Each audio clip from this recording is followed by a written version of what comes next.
In days of old when knights were bold, they put a moat around the big castle that would keep out all the bad guys. Simple, a little bit hard to build these days, but the same idea works in keeping little critters out of your house as well. Ants will come in through the tiniest hole, but if you know the hole they most like to come in, we can place a barrier that will keep them from coming through that place.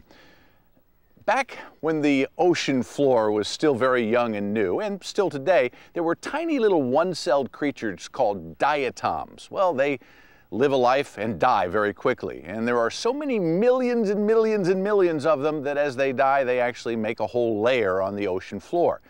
That ocean floor layer has been harvested. It's called Diatomaceous Earth. Tiny little diatoms into a big box of powder-like ingredients. What we want to do is put this down as a little tiny barrier, and let me tell you how it works. To us, it feels like talcum powder, but to an ant, it's like walking on razor blades. As they walk across it, it will actually cut into the joints of their ectoskeleton, and once that joint is cut, all their moisture flows out, they desiccate, and they dry up and die. The same practice will work if you were to use boric acid in a little line. The ants will not cross it. Same with baby powder. Same theory too. It's like walking on razor blades for them.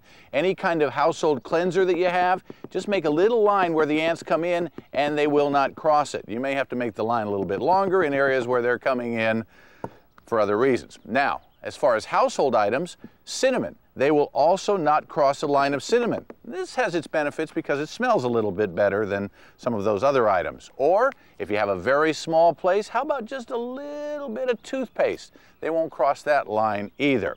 Same is true with a mentholated rub. They will not cross a line of that either. Just spread it on there. Obviously, you want to put this in a place where you're not going to damage any surfaces. And these fragrances keep ants from coming in as well. This is eucalyptus oil.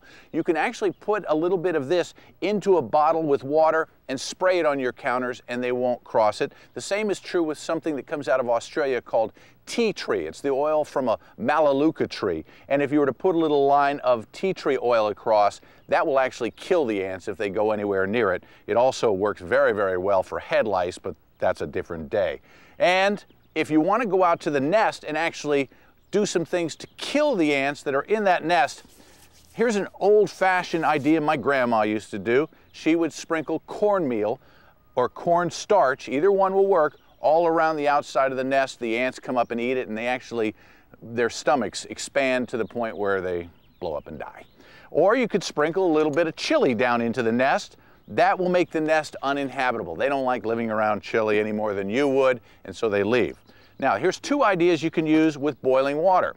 Obviously, if you pour boiling water down in there, there's going to be a lot of ants yelling ow, and they will either leave or die. You can make this even stronger and make the nest uninhabitable by adding something to that boiling water. Tea tree oil would work, eucalyptus oil would work, or you could boil a couple of habanero peppers, the hottest peppers you can find, and pour that down into the nest. Not only will it kill or remove the ants that are there, but it makes future generations a lot less likely to move into that nest.